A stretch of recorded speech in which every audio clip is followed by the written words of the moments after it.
Ordinateur. Bon, bah, comme toujours, on va se poser un peu. S'il y a des bruits à côté de moi, c'est normal, il y a un chat qui se lave. Donc, nous voici partis pour la session 4 du chakra de la malléole, ou des malléoles, hein, puisqu'on a deux pieds, normalement, quand on est constitué de base. Et l'idée aujourd'hui, ben, c'est d'aller un peu plus dans des informations souterraines, plus cachées, moins accessible, on va dire, dans l'état de conscience, habituel, donc auquel on aura accès plus facilement dans des rêves, des méditations, voire dans des moments où on touche à nos traumas, parce que du coup, on va ouvrir des brèches dans notre inconscient et on va déstocker à ce moment-là des petites informations. Les chauves-souris, c'est un animal, intéressant parce qu'à la fois, c'est une sorte de mammifère, qui a un cœur qui bat et qui finalement est plutôt proche de nous dans son essence. Et en même temps, il y a toute la mythologie autour de Dracula, et les peurs, populaires qu'il y a autour de ces animaux-là, donc c'est assez marrant. Hem, donc je trouve ça bien de pas toujours faire des activations avec des animaux mignons ou particulièrement populaires parce qu'au final, bah, on est dans un monde d'apparence et parfois, ce sont des animaux qui ont l'air, terribles ou pas très sympathiques comme ça au premier abord, qui ont une grande richesse intérieure. La première image que j'avais vue pour cette, activation, c'était quand même les grottes avec toutes ces chauves-souris qui sont accrochées, la tête en bas. Hem et tout de suite, en fait, ça me disait genre: «Bah, c'est vous qui avez la tête à l'envers». Donc c'était assez marrant. Hem Il y a un truc avec un renversement de perspective, en fait, c'est ça que je sens. Comme si nous, on regardait les choses, que d'une certaine manière, finalement. Toujours un peu la même manière, la même perspective. Donc voilà, on va partir tranquillement, comme d'habitude, pour, une petite heure, puisqu'on était sur, 4, 4 énergies qui vraiment nous permettent d'ancrer et de marcher, notre vérité sur terre, mais encore faut-il connaître notre vérité. Donc souvent, on n'en connaît qu'une partie finalement, qu'une partie de soi, la partie la plus visible. On n'a pas grand-chose, on n'a pas beaucoup d'idées de ce qu'on émane réellement pour les autres et on a une perspective, oui, qui est assez limitée puisque assez linéaire, on le répète souvent, mais c'est vrai.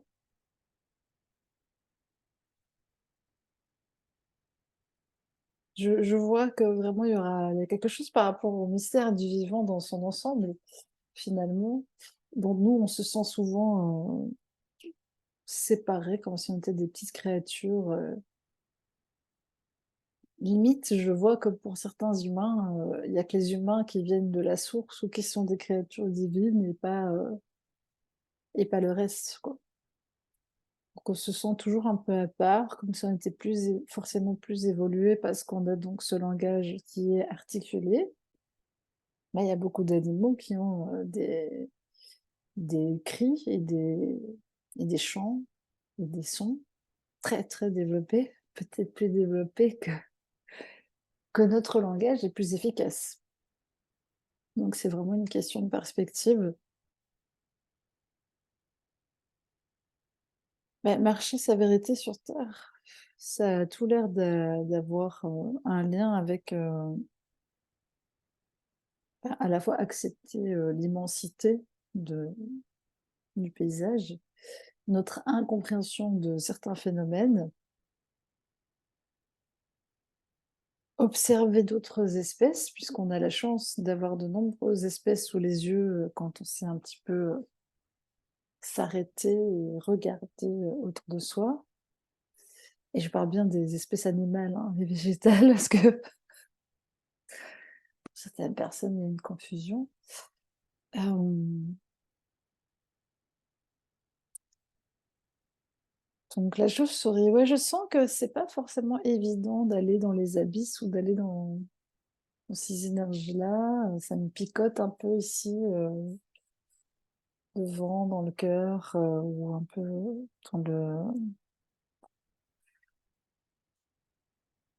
dans le plexus, c'est pas forcément, des énergies avec lesquelles on se met facilement en fréquence, bah, parce qu'on les exclut de soi, en fait. On a tendance encore, nous tous, à exclure les ténèbres, hem, au dehors, voilà, et à les regarder, alors que si on prend l'exemple d'une chauve-souris, elle vit dans une grotte, assez sombre, et quand elle sort, il fait sombre aussi, donc pour elle, le monde lumineux, c'est le monde de la nuit. C'est dans ce monde-là qu'elle est à l'aise, qu'elle voit, les choses et qu'elle se déplace aisément. Elle n'est pas faite pour, vivre au grand jour, on va dire. Hem, donc on les voit, bah oui, à la tombée de la nuit souvent, on peut en apercevoir, et au petit matin. Mais, je vois que oui, ça a tout rapport avec ça, avec des cycles, circadiens, avec le fait que nous, on est un peu déconnectés des cycles naturels, finalement. On n'hiberne pas forcément, par exemple, en hiver, alors que franchement, on ferait bien de réduire notre activité humaine collectivement dans ces phases-là, tout simplement, pour que tout le monde se repose, y compris, la terre, hein. Par exemple, ne pas cultiver, toute l'année, notamment. Oui, il y a vraiment, je sens que de toute façon, toutes ces captations-là, c'est vraiment, on est sur l'humanité tout entière. Après, bien sûr, moi, j'essaie toujours de tirer la ficelle vers nous pour des réponses aussi plus individuelles et qui peuvent nous aider, au quotidien. Mais j'entends de toute façon que c'est réintégrer les ténèbres, en fait, voilà. Comme faisant partie du quotidien, le jour et la nuit, ça fait partie de notre, vie, même si, pour beaucoup, on va investir beaucoup la sphère, diurne.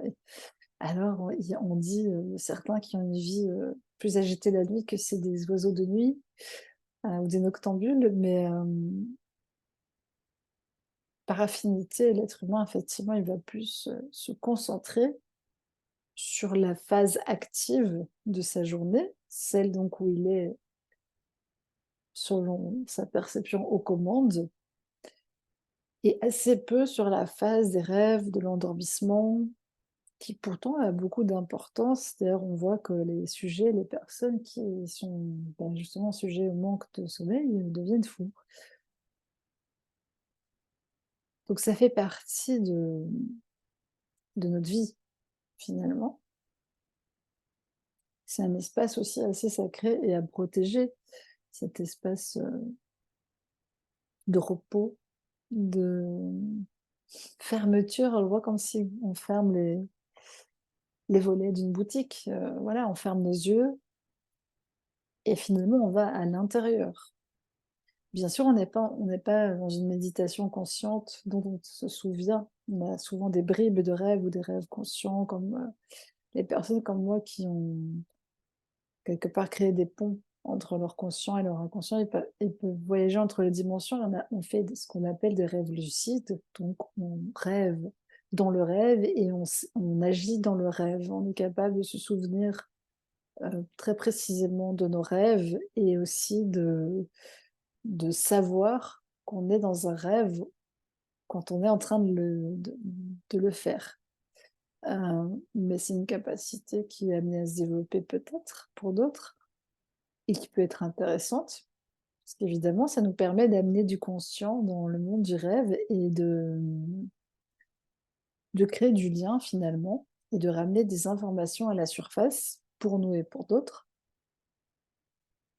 puisqu'on se souvient pertinemment de certains éléments quand on se réveille. D'ailleurs, souvent il y a une phase, de réveil, parfois au milieu de la nuit ou juste après les rêves conscients, pour que ça s'inscrive dans nos mémoires, pour qu'on s'en souvienne. Hein, il faut soit les noter, soit, voilà. Après, en prenant l'habitude, on s'en souvient, on arrive à fixer l'information.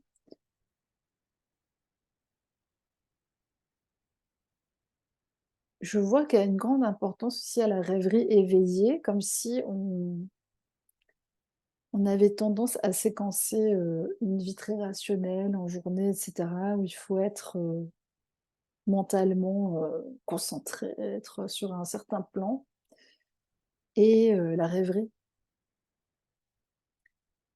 Or, la rêverie, c'est une sorte de détente du mental, du plan mental de manière générale, qui permet d'accéder à d'autres infos. D'ailleurs, pour avoir fait des exercices de coaching très, très forts, très puissants avec des groupes, notamment d'écriture, intuitive, c'était vraiment incroyable de voir ce qui ressortait, les histoires qui étaient écrites sous forme de rêverie, éveillée par les personnes qui ne sont pas des enfants, mais qui sont des grands enfants. Il y avait vraiment des éléments très, très, très puissants et très probants de leur inconscient et de certaines choses dont ils étaient conscients et au final, sous forme de jeu et sans se mettre la pression, c'est beaucoup plus simple d'avoir accès à ces informations-là qui sont cachées en nous. Bah, notamment dans les sphères de la créativité, c'est ce qui peut, bloquer certaines personnes. On en parlait juste avant la captation, que en tant que créateur ou créatrice, d'art, en fait, on remarque qu'il y a différents types de personnes dans la création. Il y a des gens qui sont dans la reproduction et il y a des personnes chez qui on sent vraiment un matériau brut qui vient s'exprimer, en fait, et on sent qu'il y a une vraie reliance interne, une vraie reliance profonde avec, quelque chose justement qui est de l'ordre de l'inconscient et qui est rendu visible. Pour moi, l'art, c'est vraiment la plus belle forme de médecine qu'on ait à disposition au quotidien. À chaque fois que je fais un tableau médecine, là dernièrement, j'ai initié la série des grands et petits arbres et c'est vraiment intéressant. Je vous partage ça dans la captation parce que je trouve une formule qui est très agréable et très, puissante. C'est qu'au final, le grand tableau, la grande toile représente l'adulte et la petite toile représente l'enfant. Donc l'enfant intérieur, qui souvent est plus inconscient chez beaucoup de personnes parce qu'ils l'utilisent pas forcément au quotidien ou ils sont pas en lien avec cette sphère-là. Et c'est intéressant de peindre heu, les 2 arbres en fait, sur un format différent et de voir à quel point ils s'interpénètrent et ils sont complètement fusionnés en fait dans notre essence. Et c'est vraiment intéressant de voir à quel point, bah, notre enfance a joué un rôle crucial, hein, pour la plupart d'entre nous, qui a posé des bases de notre construction, d'identité, avec des défenses précises. Justement, on en revient à ça, contre les ténèbres, contre la part obscure de l'existence qui peut être représentée par nos proches, qui peut être représentée par un environnement, du coup, direct ou indirect, le monde, l'actualité, les profs, les élèves de son école, enfin un environnement qui est pas ressenti comme étant suffisamment, safe, secure pour la personne. Donc on a érigé des barrières à ce moment-là, dans notre inconscient. On va dire, on s'est raconté une belle histoire, hein, c'est un peu la princesse et le chevalier, mais bon, on joue à ça quand on est enfant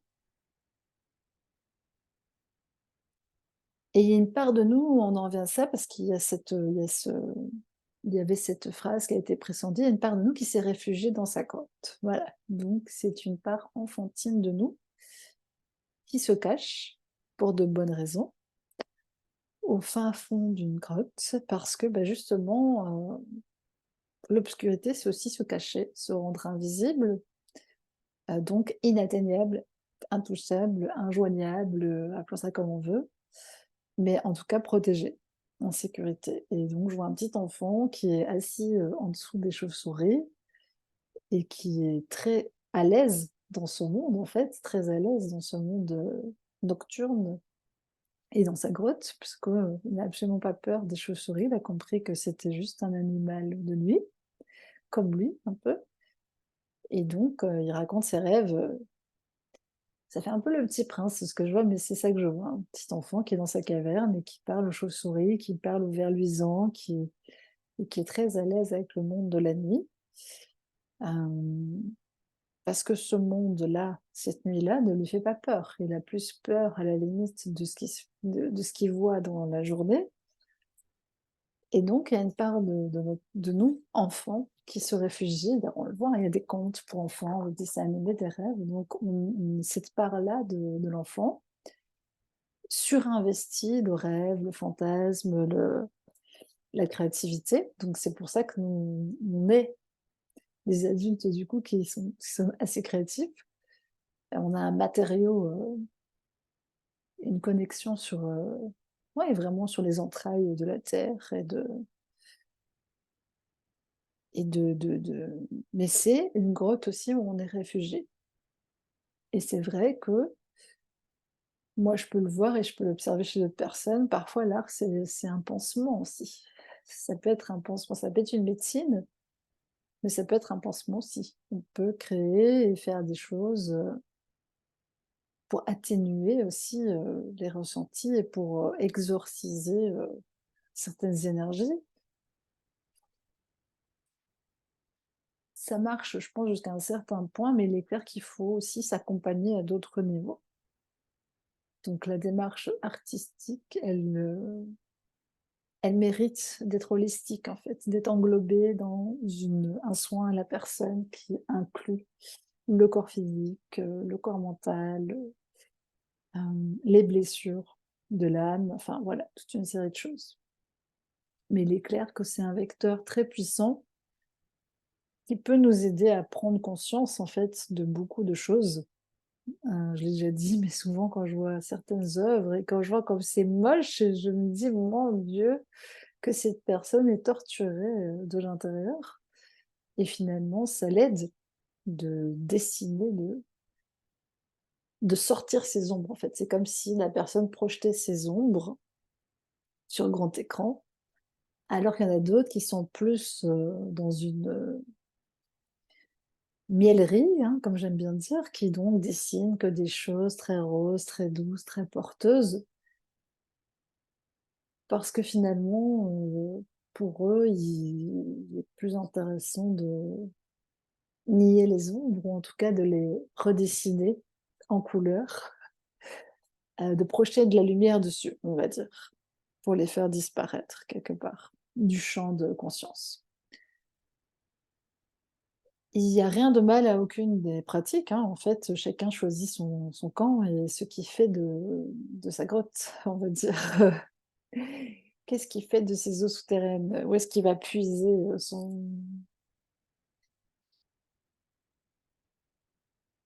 son énergie finalement et sur quoi il se branche. Mais ce qui est important, je vois, c'est quand même d'aller rechercher ce petit enfant dans sa grotte et aujourd'hui, en tant qu'adulte, de l'accompagner aussi vers une réouverture au monde et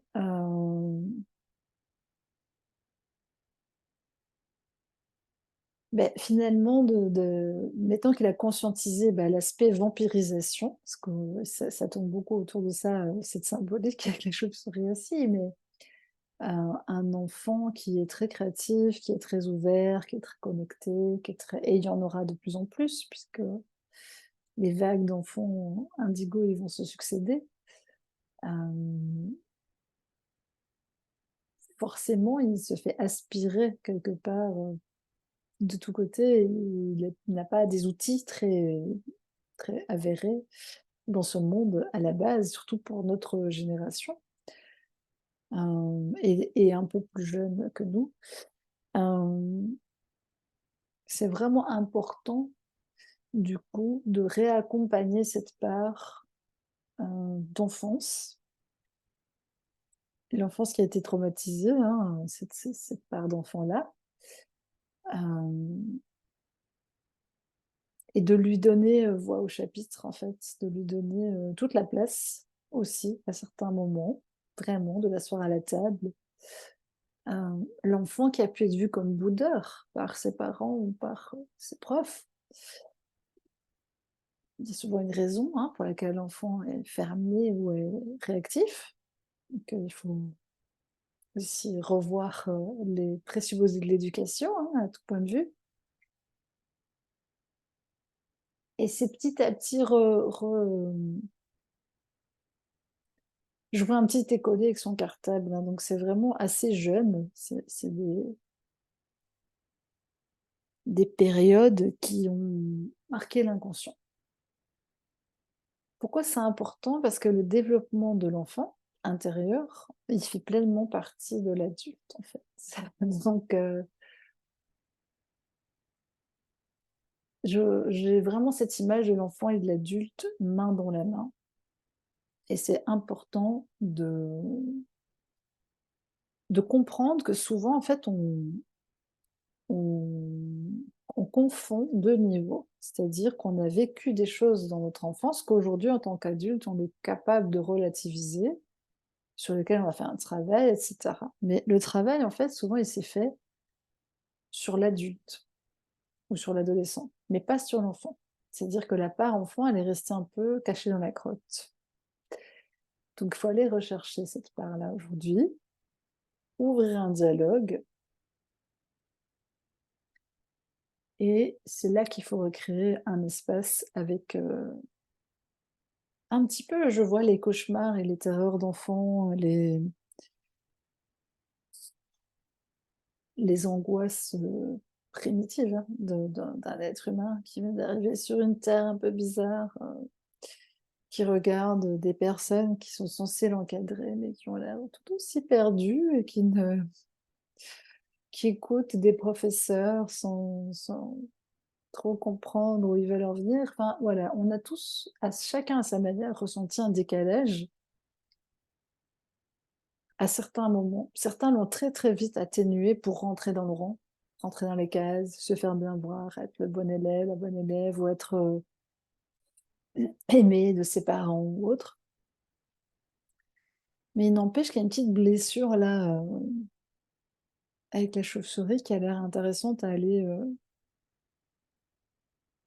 aujourd'hui conscientiser, pacifier, hem,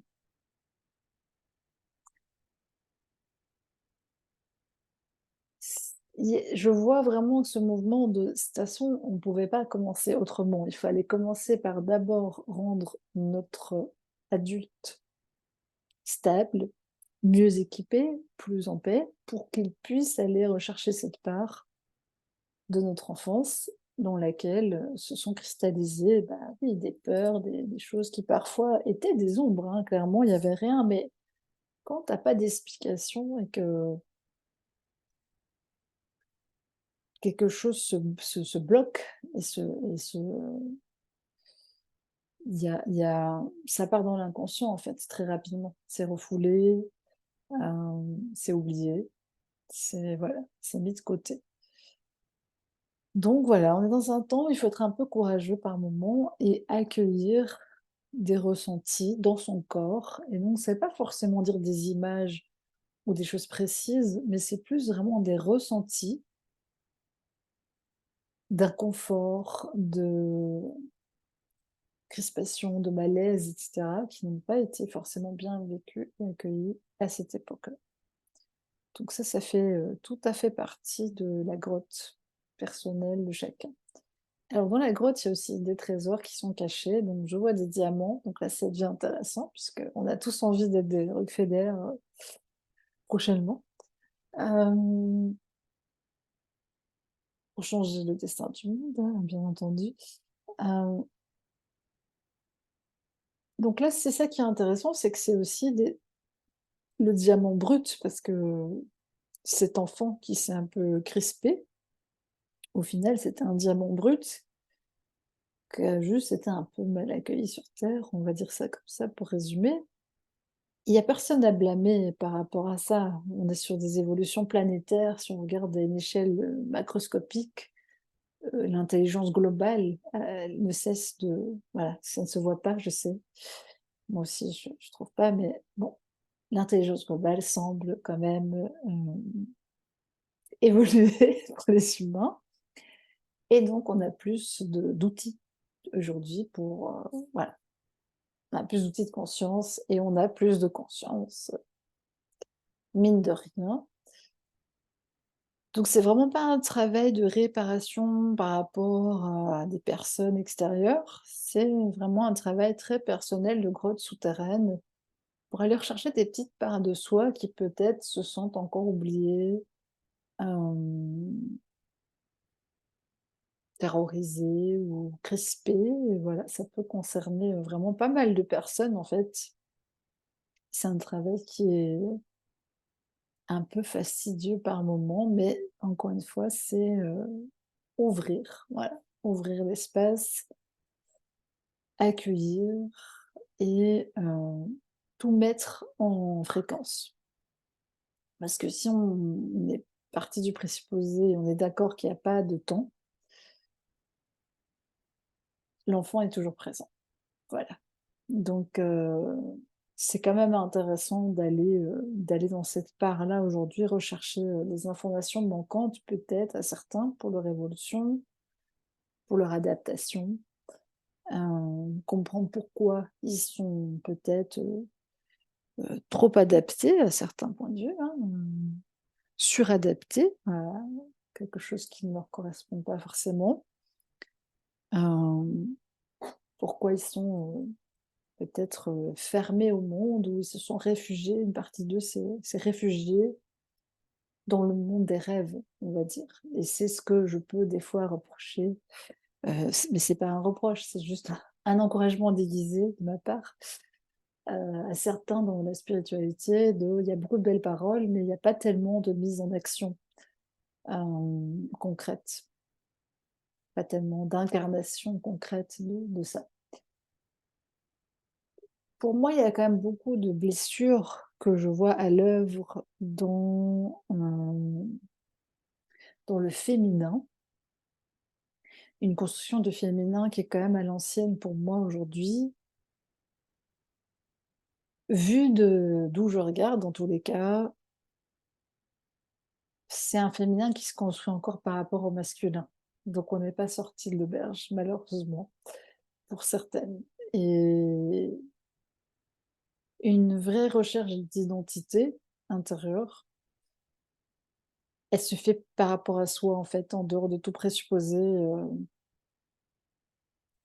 donc il y a que je vois vraiment ça, quoi, aller puiser au plus profond, vraiment un puits, très, très, très, très, très profond, en dessous de toutes les strates d'interprétation et de comme s'il fallait retrouver une sorte d'énergie souterraine qui est très féminine, finalement, hem et qui est très puissante, qui peut vraiment changer la donne et c'est pour ça que, et moi je suis concernée au premier titre, donc forcément l'information passe par moi, des filles très intelligentes, on a souvent été brimées. C'était pas forcément du goût de la société d'avoir des filles très intelligentes. D'ailleurs, je me souviens que, quand à un moment donné, les quotas de filles à l'université ont dépassé celles des garçons, ça faisait des commentaires dans les médias, c'était genre, «Ouh là là», bon, donc on voit qu'il y a quand même une évolution qui est lente et graduelle sur certains sujets. En gros, j'ai envie de dire qu'on a une intelligence de corps qui nous est naturelle, les femmes, mais qui est souvent malheureusement trop portée dans l'aspect séduction et moins dans le côté incarnation brute, sauf dans le côté réaction. Je ne veux pas être dans la séduction, alors je vais dans l'exact opposé qui est: «J'en ai rien à foutre, moi je fais ce que je veux». Mais en fait, ça reste le même paradigme. Je pense qu'on a déjà énoncé ça plusieurs fois. Tant qu'on est sur la même ligne, on n'est pas sorti du paradigme parce que pour ou contre et cetera, oui ou non, c'est toujours le même paradigme. Donc il faut passer à l'étage supérieur pour vraiment se détacher du truc. Donc il y a une construction du féminin qui des fois est un peu bancale et on a terriblement besoin du féminin aujourd'hui dans la société, dans les actions en fait communes. On a besoin, d'amis, c'est la chauve-souris, tu vois? Genre, mais on a besoin de femmes qui décident, hem, mais pas, je sais pas expliquer, c'est comme, je vois tout ce qui est le désir, la convoitise, le beaucoup de femmes qu'on voit actuellement en succès se sont hissées par le même biais, qui est, si on le résume, la séduction. Qu'elle soit, en dehors, des plateaux ou sous les feux de la rampe. Et je veux pas mettre, une critique générale et dire que c'est mal, que c'est simplement qu'on a un biais inconscient et que tant qu'on ne le reconnaît pas, ben, on ne sera pas reconnu pour ce qu'on est, en dehors de ce paradigme-là. C'est-à-dire que nous ne sommes pas un objet de désir, qu'ici en plus il est intelligent, bon, ben, c'est un gadget en plus sur la poupée, quoi, si vous voyez ce que je veux dire. Donc il y a encore un biais qui est très fort dans les inconscients. D'ailleurs les petites filles, hein, typiquement on jouait à la poupée, on nous donnait des poupées, hein, pas vraiment de hasard là-dessus. Donc dans la construction enfantine de l'enfant, il y a quand même quelque chose, d'une certaine place dans la société, que ce soit un garçon ou une fille du coup, parce que là je voudrais m'adresser aux 2 côtés de l'équation, puisqu'on est venus ensemble, hein, faire un monde, donc on va pas, s'opposer, c'est pas trop une bonne idée. C'est retrouver des rôles réels en fait et pour ça, il faut que et l'homme se rebranche à qui j'étais en tant qu'un petit garçon, avant toutes les couches d'interprétation, les peurs, les masques, les combats, avant s'être recroquevillé, s'être, formaté au à la on va dire au parfum commun et la femme pareil. Qui était ma petite fille et qu'est-ce qu'elle avait à dire dans ce monde? Quel était son message fort et impactant? Qu'est-ce qu'elle voulait changer? Qu'est-ce qu'elle est venue renverser? Et donc forcément, c'est sûrement des choses pour lesquelles on a été rabroués, où on n'a pas forcément été, idolâtrés du coup, ça n'a pas trop séduit notre auditoire, c'est le moins qu'on puisse dire. Mais c'est là où sont nos qualités réelles. Et pas pour faire, juste de la subversion gratuite, et mettre du feu ou faire des guéguerres, parce qu'on n'est vraiment plus là.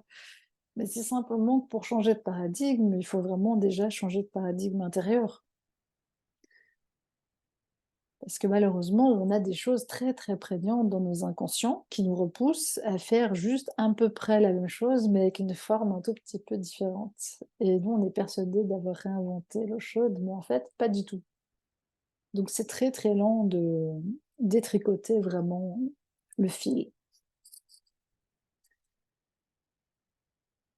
Donc très important, évidemment, de ne pas éluder, toute la part des traumas et cetera. Alors, j'ai pas dit qu'il faut tourner dans le caca pendant 120 ans comme certains et en plus, malheureusement, on est sur une ère où il y a une vogue de thérapies qui sont pas toujours très probantes, ni porteuses, ni aidantes.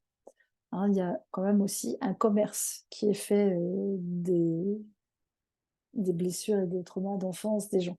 Donc j'ai envie de vous dire d'être assez avisé quand vous choisissez une personne pour vous accompagner et on n'est pas là pour triturer, dans les problèmes ou, aller à tout prix capter, des images, des choses, et comment on dirait? Se repaître quelque part de son malheur.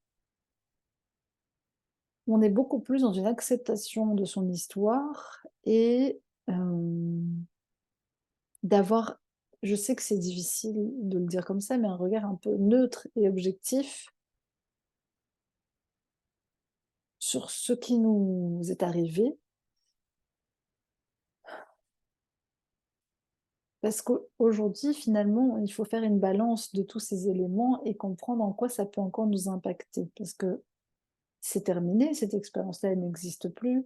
Aujourd'hui, pour la plupart, on est des adultes, si vous m'écoutez, qui avons une vie qui est plus ou moins paisible, plus ou moins compliquée, plus ou moins challengeante, mais on est à même, avec un statut d'adulte, souvent, de quand même pouvoir prendre en charge ou demander de l'aide à d'autres adultes, sur voilà, ce qui nous préoccupe et on a accès maintenant à l'internet, on a accès à des livres, on a accès à de la connaissance, on a accès à son monde intérieur, on a accès à sa spiritualité. Il y a plein de choses, à plein d'outils qui peuvent nous aider, nous porter. Donc c'est plus réinstaller, un c'est comme si c'est une étape dans notre évolution qui s'est pas très bien faite, qui s'est fait un peu au forceps, si vous voyez ce que je veux dire. Donc on a souvent grandi vite, trop vite. Ces étapes-là, qui n'ont qui ont été faites un peu en mode, «Tu ne dois pas pleurer, tu es grande maintenant, il faut faire ça, il faut pas parler comme ça, appelle toi-même là-bas, fais ça, non c'est bon, tu peux aller tout seul» et cetera. Donc à des étapes pour lesquelles on n'était pas forcément prêt. C'était un peu prématuré, on a fait un accouchement prématuré dans notre enfance et on a peut-être été hyper responsabilisés puisqu'on est, et c'est je vous le dis, c'est collectif, donc c'est pas pour faire une opprobre, sur nos parents en particulier. C'est juste collectivement, il y avait une immaturité un peu émotionnelle et psychologique et un manque de connaissances qui fait que c'était aussi des parents souvent très jeunes, qui n'avaient pas beaucoup de connaissances et ce schéma, il s'est reproduit jusqu'à ma génération. Donc il n'est pas terminé, hein, loin de là. Ce qui fait que, les enfants, de manière générale, ne sont pas forcément sentis sécurisés émotionnellement et on le voit que dans la plupart des cas, si on regarde toutes les personnes qui ont des addictions, il s'agit de un problème émotionnel, un vide émotionnel, un manque d'amour, un manque évident et de présence ou de et donc il y a quelque chose qui se substitue, hem, à cette présence, à cet amour. Comme quand on est jeune, c'est quand même assez difficile d'aller créer tout de suite du lien, peut-être profond avec soi-même, dans tous les espaces ou d'entendre, voilà, on a des fulgurances, hein, parfois quand on est enfant, on a des gestes comme ça, on sait, je sais pas, par exemple, on voit moi j'allais sur la balançoire pendant la nuit, me balancer, à regarder les étoiles, ce que je trouvais très apaisant en étant jeune. Tous les enfants ont des fulgurances, d'ailleurs j'encourage les parents à laisser leurs enfants vivre ces moments-là, parce qu'ils ont l'intuition de ce qui peut leur, bien sûr avec un cadre de sécurité, hein, nécessaire, mais en tous les cas d'offrir cet espace de comment dire? De rêverie avec soi-même à leurs enfants, des espaces, où ils sont pas forcément occupés.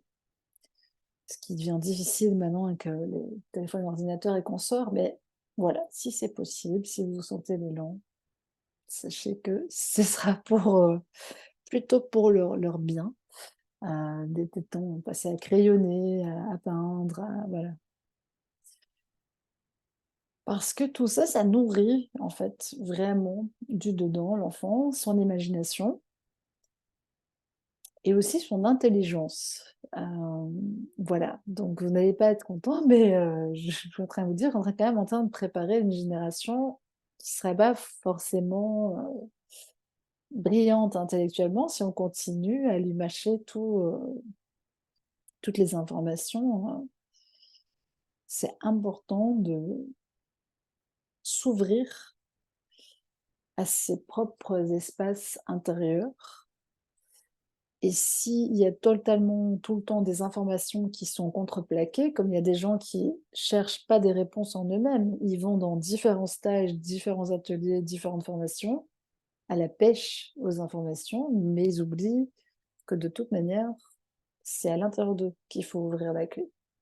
Donc il y a des outils, à utiliser toujours avec discernement et conscience, puisque c'est vraiment ouvrir ces espaces intérieurs.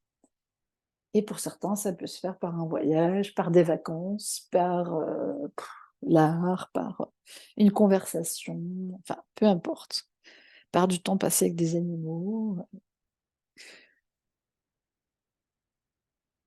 mais vraiment, je vois que grotte souterraine, ça a tout rapport avec la petite enfance, donc c'est intéressant, mais c'est parce que c'est là où on a des terreurs, et des peurs très profondes qui s'inscrivent, en fait, et qui peuvent marquer la personnalité adulte dans sa capacité à se déployer dans sa vérité intérieure.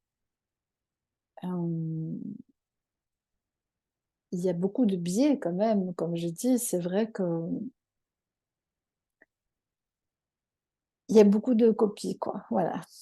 Beaucoup de gens sont dans la copie, un peu comme ceux qui copient pour réussir aux examens. Malheureusement, c'est pas très nourrissant. Ce dont on a besoin, c'est finalement d'adultes affranchis qui chacun apportent leur vérité, finalement. C'est un peu ça, c'est que tous ces petits sons de cloche font une harmonie et on amène chacun l'un à l'autre des nuances, hem, collectivement. Donc c'est important que chaque voix s'exprime clairement et authentiquement pour que l'harmonie d'ensemble se fasse, finalement. Au lieu de ça, on assiste évidemment à du matraquage, permanent de certains courants, dans tous les milieux d'ailleurs. Il y a toujours une bien-pensance, même dans des milieux dits alternatifs, si vous allez dans les trucs écologiques, il y a une sorte de bien-pensance sur les comment il faut faire des lieux écologiques. Dans la danse urbaine, il y a une bien-pensance, donc en fait, tous les milieux dits alternatifs, recréent une norme et une norme qui est imposée, une norme qui devient une règle fixe. Donc on voit bien que on recrée en permanence des systèmes figés et c'est particulièrement évidemment intéressant de voir à quel point l'humain croit s'émanciper d'un système, pour le recréer à sa propre échelle, comme par exemple, on peut retrouver des petits tyrans dans des projets, soi-disant, écologiques ou des lieux, tournés a priori sur le vivant, mais au final, ce qui se recrée par derrière, c'est pas ça. Donc,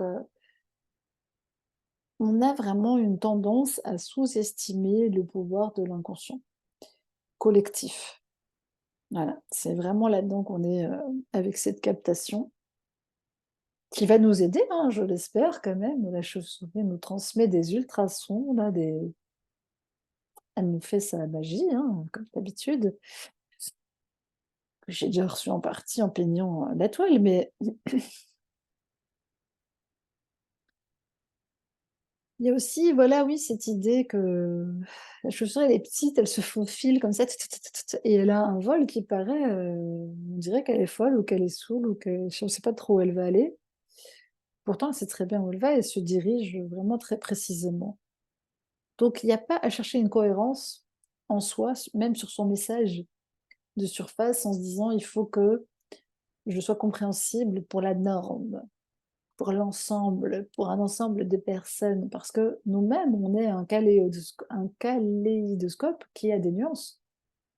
Aujourd'hui, je peux être dans un mood et demain, je peux nuancer ce que je viens de dire. Je peux penser à la fois ça et à la fois avoir aussi un autre niveau de moi où cette idée, est vue tout à fait, différemment.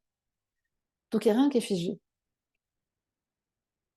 Ce qu'est, c'est que pour qu'on soit dans une réalité commune, on doit se mettre d'accord sur certains présupposés de base, en termes de respect, en termes d'interaction. Il faut des règles du jeu quelque part pour nous tous.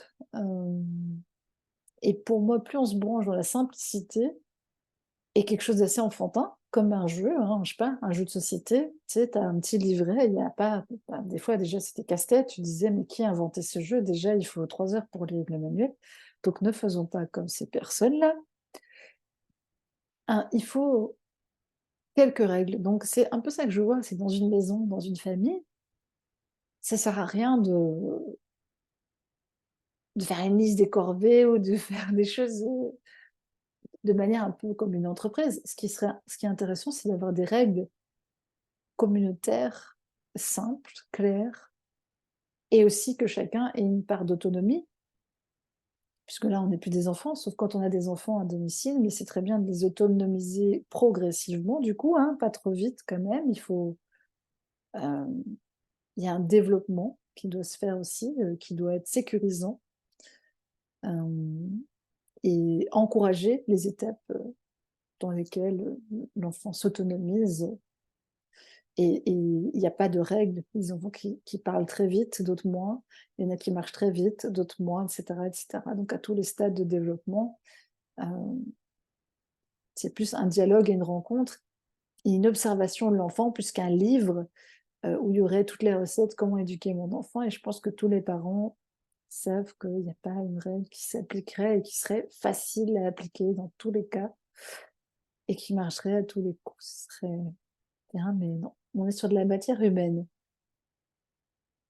Donc aujourd'hui, c'est aussi un encouragement aux parents à ne pas oublier que souvent, ils sont eux-mêmes des biais par rapport aux blessures de leur propre enfance qui influencent la manière dont ils éduquent leurs propres enfants. Ce faisant, ils ne sortent pas du paradigme parce qu'ils veulent faire une compensation qui est de l'ordre personnel sur un être qui, lui, est un peu arrivé différent. Donc c'est pas forcément ses besoins à lui. Donc il se peut que vous ayez manqué de cadre et que vous vouliez imposer un cadre en vous disant que c'est probant et peut-être que la nature de votre enfant est qu'il lui faudra pas trop de cadre et inversement. Donc en fait, il y a pas une règle ultime. Il y a un dialogue et un respect aussi de la parole de l'enfant.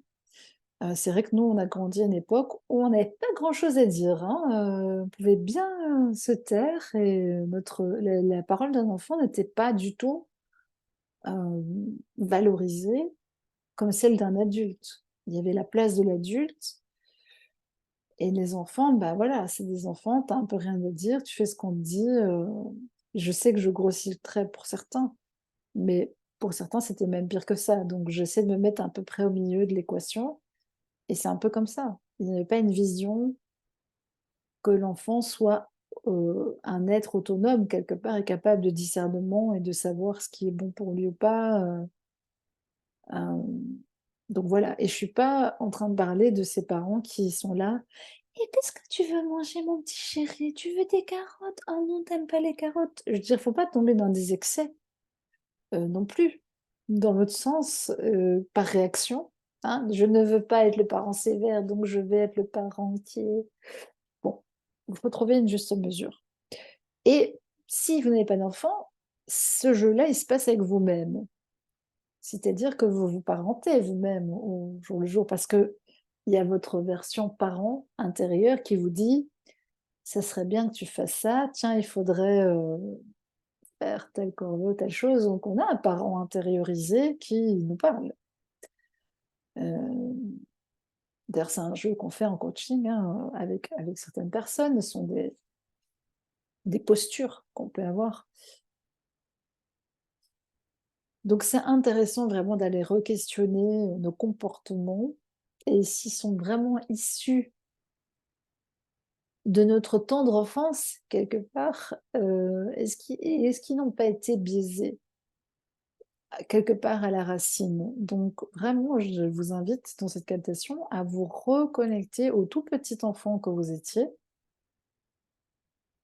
et à sentir quelle était son énergie, en fait. Quelle était son énergie, quel était son déploiement naturel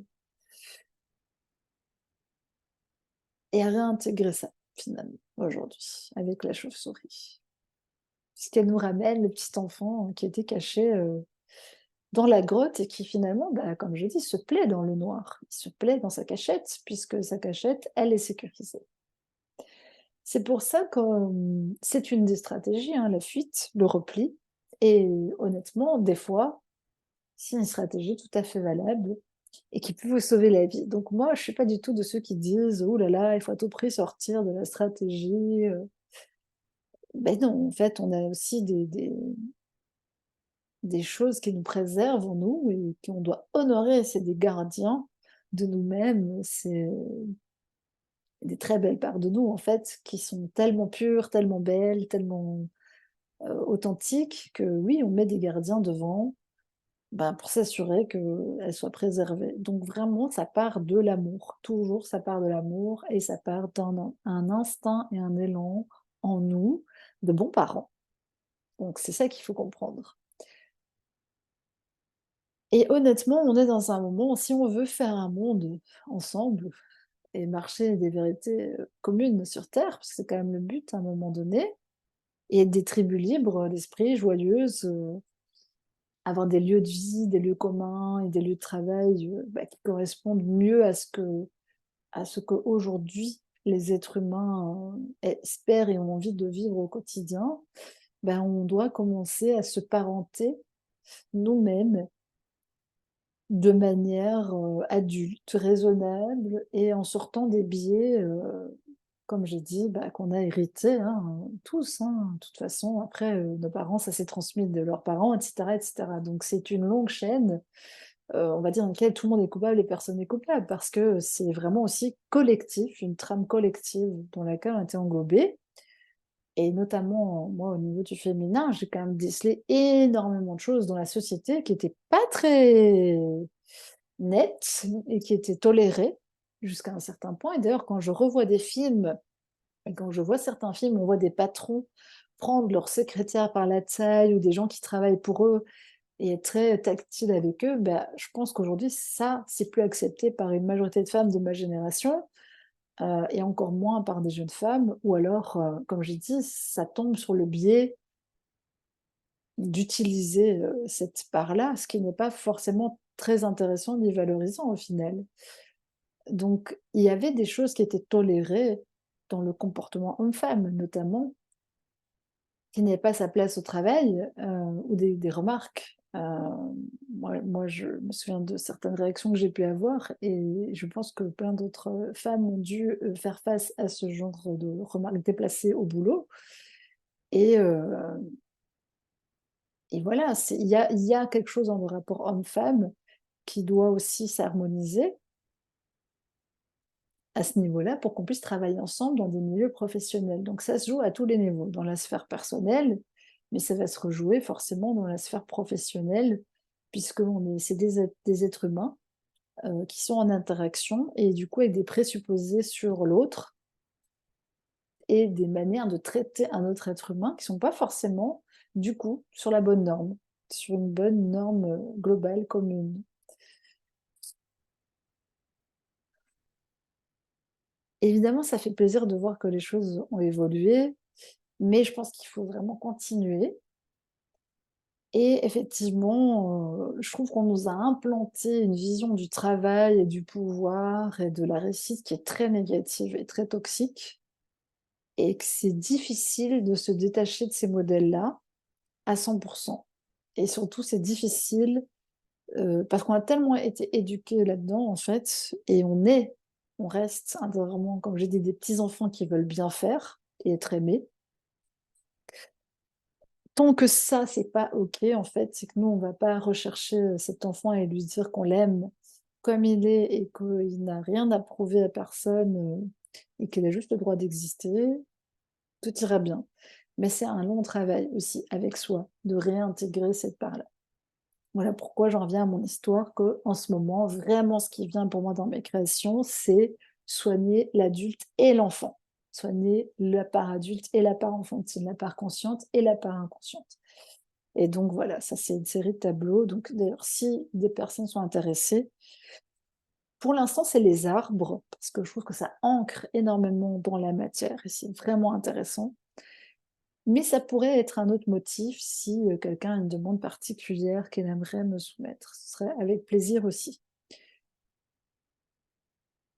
Donc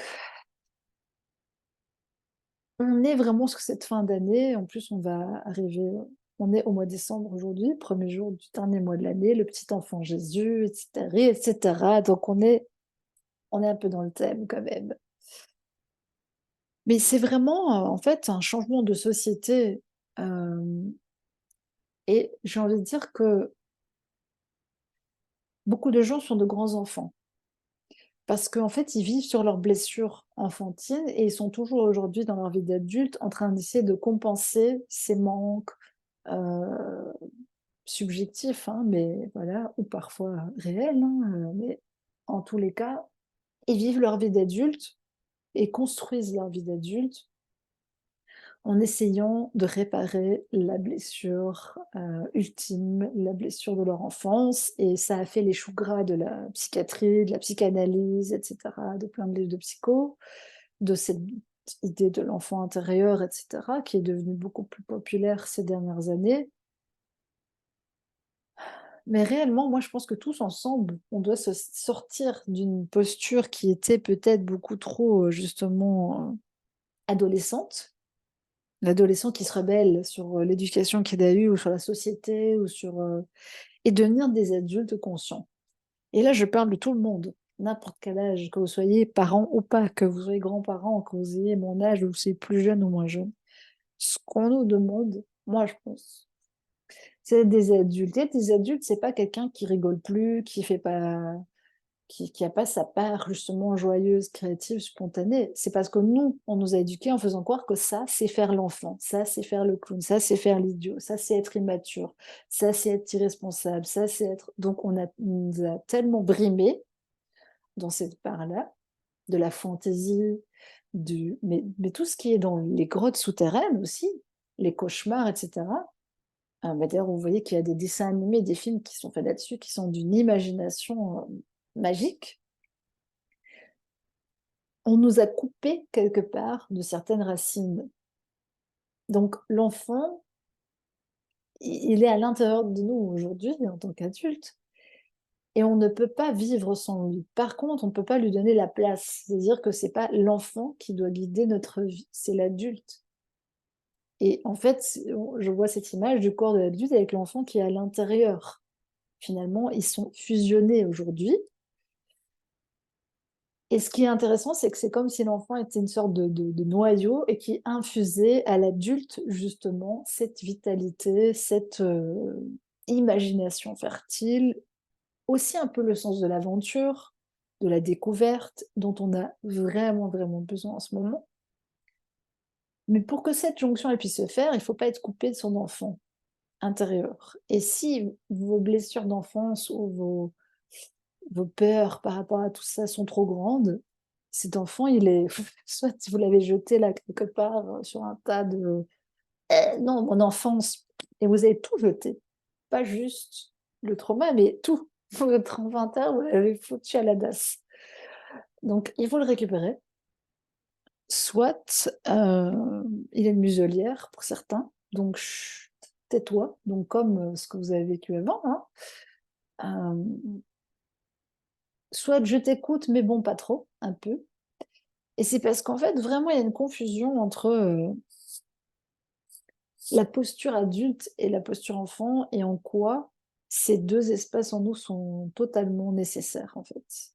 Mais pour la récupérer pleinement, il faut accepter d'aller, creuser dans l'inconscient. Il faut aller, profondément aussi, dans ces grottes, là où c'est caché et aller rechercher les parts de nous qui se sont réfugiées très, très profondément pour ne pas être, brusqué ou brutalisé par l'existence ou par les autres. Pour moi, cette part-là, c'est aussi la part divine. On pourrait dire qu'on a tous en soi un enfant divin. Donc on porte tous le petit Jésus, voilà. Je vous ai fait plaisir, là, je sais, mais bon, comme toujours, j'aime bien être un peu, mais on porte tous cet enfant divin en nous et des qualités vraiment divines Et cette essence-là, elle est vraiment super, super importante et je sais qu'il y en a qui se disent: «Mais non, moi enfant, j'avais rien de spécial, ceci, ça». C'est parce que vous n'avez pas été reconnu. Voilà. Donc aujourd'hui, il faut ouvrir le chapitre de la reconnaissance. Refaites connaissance avec votre part enfant et donc moi, je vous invite à être dans des espaces où il y a du jeu. Vous pouvez jouer, vous pouvez même vous autoriser aujourd'hui à, prendre 1 heure de votre temps pour faire l'enfant. Si vous c'est pour vous encore quelque chose d'extérieur à vous-même, voilà. Donc la chauve-souris, je la vois vraiment liée aux cauchemars et aux rêves de petit enfant et finalement, c'est une guérisseuse. C'est loin d'être, une vampire, je la vois plutôt même comme une protectrice,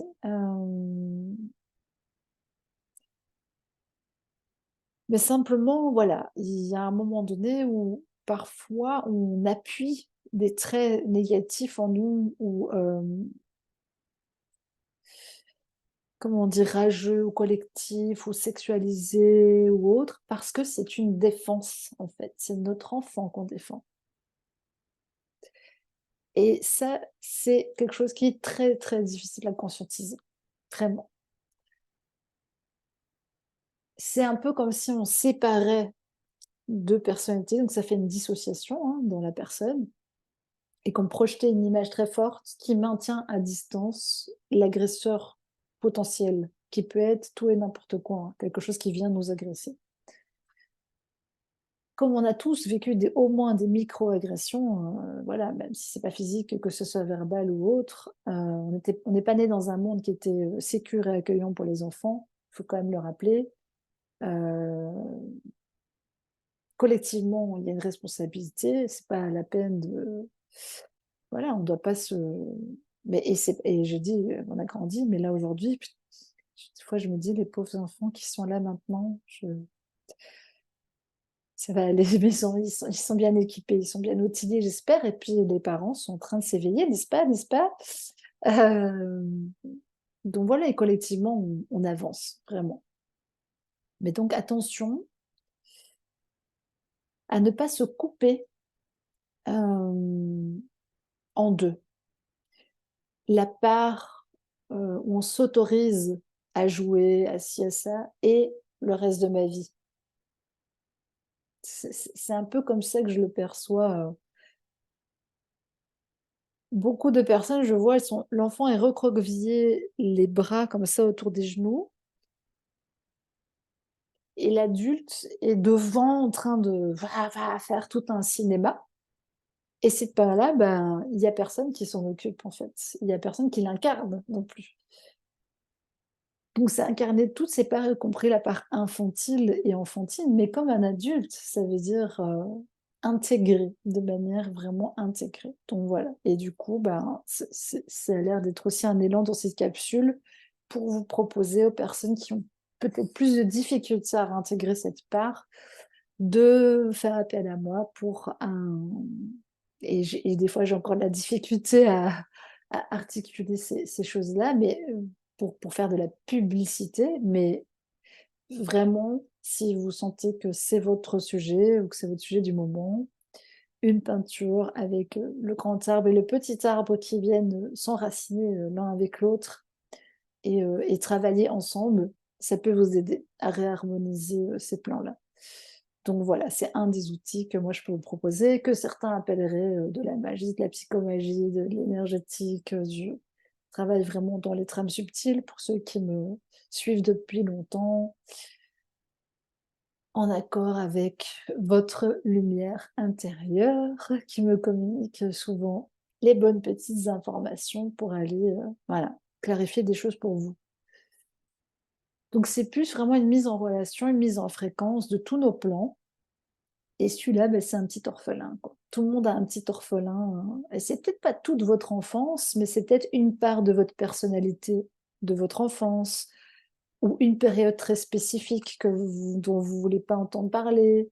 Enfin, tout ce dont vous essayez de vous couper et qui n'est pas réintégré dans la conscience est forcément là en arrière-plan, en train de parasiter, entre guillemets, hein, ou de vous amener dans des réactions disproportionnées à certains moments, de fermeture, de sécurisation à l'extrême, de manque d'authenticité aussi, parce que du coup, vous couvrez votre identité par peur de ne pas être aimé ou par peur de ne pas entrer en résonance avec d'autres. Donc voilà, honnêtement, c'est un très beau cadeau et c'est un très beau soin qu'on reçoit déjà dans la vidéo, je trouve.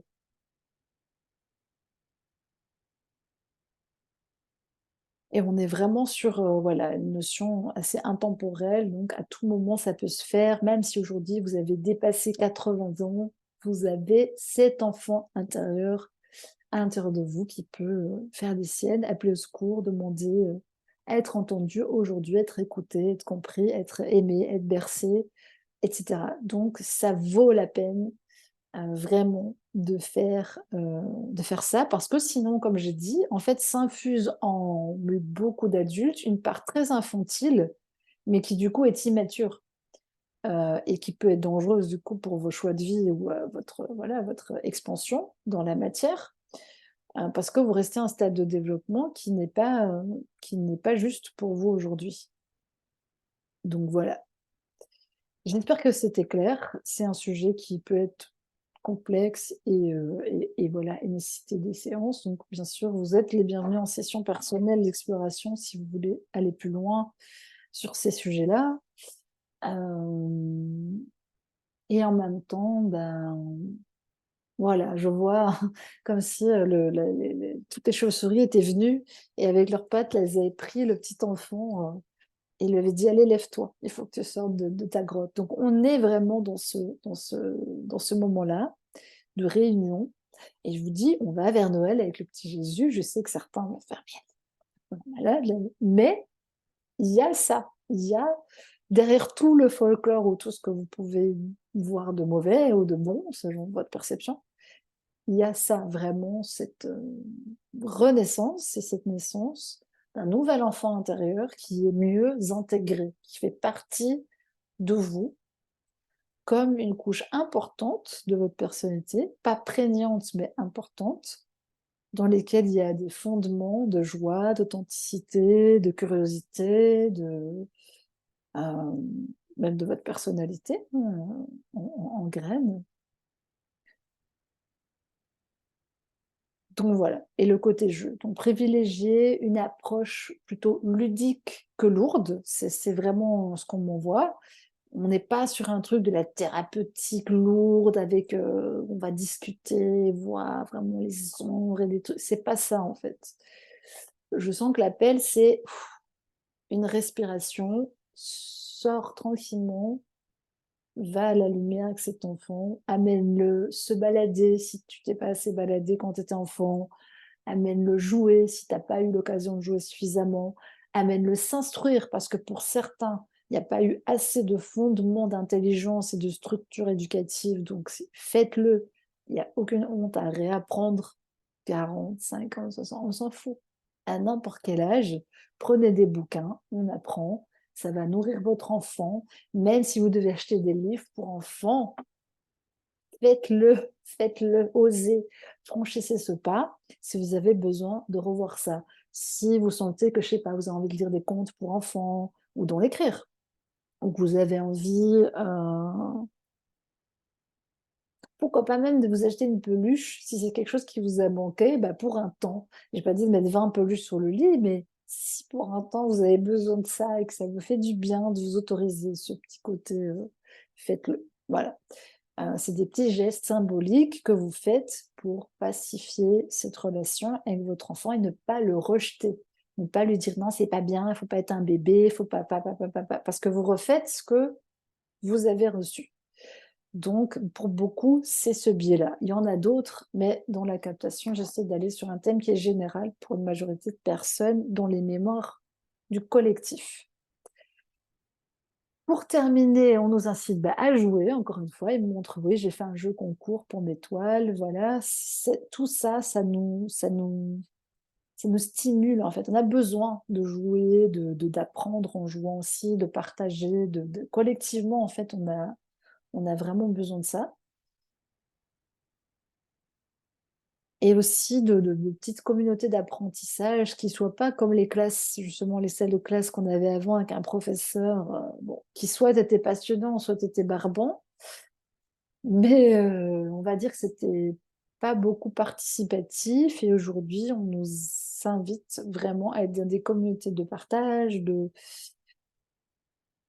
sais pas, des cercles de lecture, je vois plein de trucs qui pourraient se faire où l'apprentissage se fait, de manière légère.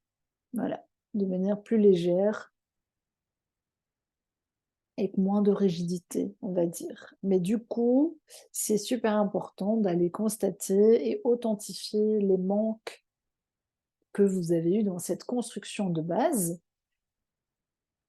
de sortir des sentiments de honte que ça peut provoquer, ou de culpabilité ou de tristesse, de les authentifier aussi, de les laisser être, mais à un moment de pouvoir aussi s'en défaire, s'en délester, par plein de techniques de jeu, comme je dis. Ça peut être la danse, ça peut être le tambour, ça peut être plein de choses qui peuvent vous aider. Mais surtout par une décision consciente, hein, de votre part, de choisir aussi de vous brancher sur un autre paradigme. Et ensuite, ben, effectivement, de choisir consciemment là où peut-être vous avez besoin d'un petit coup de pouce. Parce qu'effectivement, la construction, c'est pas bien faite, hein. C'est un peu comme si vous avez peut-être très bien construit au-dessus, mais en bas, c'est un peu décalé. Faut recaler ça aussi pour que toute la colonne puisse vraiment être solide. Et parfois, il vous manque ça, vraiment. Ouais, il vous manque un rien, mais ça fait tout, ça fait tout tomber. Donc voilà, je vois vraiment ça, ces 2 arbres, le petit et le grand arbre qui s'enracinent dans la terre et qui ont des racines entremêlées, et c'est vraiment ça qu'il faut comprendre. Et aujourd'hui, il y a que vous qui puissiez aider cet enfant-là à grandir. Donc c'est vous, c'est simple. Heu, donc c'est plus une question d'obtenir réparation, comme j'ai dit, de qui que ce soit à l'extérieur, même si pour certains ça peut être un besoin et c'est légitime, et faites-le si vous ressentez que c'est juste et que ça résonne pour vous. Mais là, l'objet de cette vidéo, c'est de vous inciter à vous prendre en charge, en fait, dans ces espaces-là, et à recréer ce lien vous-même. Et à vous authentifier dans votre véritable nature. Donc voilà, c'est ça un peu le mot de la fin. Donc je vous souhaite en tout cas une bonne intégration de ces données-là. Je le rappelle, pour ceux qui aimeraient participer, que le mois de décembre, il est consacré à ouverture totale à ce qui est. Je parle beaucoup de ce sujet en ce moment avec une amie, sur lequel on échange beaucoup sur cette acceptation de la réalité depuis toute cette année, et je trouve que c'est bien de terminer l'année avec ce sujet-là. Et évidemment, c'est le sacré intégré. Ça veut dire qu'il n'y a plus de lutte contre votre réalité, il n'y a plus de vouloir être quelqu'un d'autre ou réussir ou je sais pas quoi, je sais pas quoi, qui part d'un espace en soi blessé justement, mais au contraire, une saine acceptation de ce qu'on vit, de le vivre pleinement, avec joie, avec authenticité, avec vérité, et parfois avec des pleurs et tout ce qui va avec, pour justement transcender la matière, entrer en résonance pleinement avec la matière et être ouvert à tout ce qui est. Alors, il y a des sous-titres qui ont déjà été donnés. Voilà, ça commence notamment par être se faufiler allègrement dans les plans verticaux et horizontaux avec la même aisance. C'est plutôt des thèmes cool et tranquilles. Hem, donc voilà, les animaux qui nous accompagneront sont le lézard du lagon, qui est un très beau lézard bleu, la corneille, le bouquetin et le condor, animal magnifique avec lequel on terminera donc cette année 2023, le condor. Donc pour moi, ça, il y a une belle symbolique aussi. Donc si vous voulez participer à ces sessions-là, elles ont lieu les vendredis matins au mois de décembre, à partir de vendredi prochain, très exactement, puisqu'on est le vendredi 1er, donc à partir du 8, voilà, du 8, le 15, le 22 et le 28. Comme ça, j'ai fait la pub pour la prochaine activité. Donc n'hésitez pas à me contacter si vous voulez participer à ces Zooms en direct avec la partie échange, privé. Je pense que c'est tout à peu près. Je vais clôturer là-dessus. Vous souhaitez une bonne réunion intérieure avec votre petit enfant des grottes, votre petit enfant sauvage que vous avez planqué, Mowgli, quoi, que vous avez planqué dans la grotte. Allez le rechercher. N'hésitez pas à me dire en commentaire s'il y a des images, des choses qui vous sont venues ou des sensations, des sentiments, des réflexions. Tous les partages sont les bienvenus, bien sûr, quand ils sont bienveillants, n'est-ce pas? Et je vous souhaite une belle fin de journée. Moi, je vais arrêter l'enregistrement de la vidéo publique ici.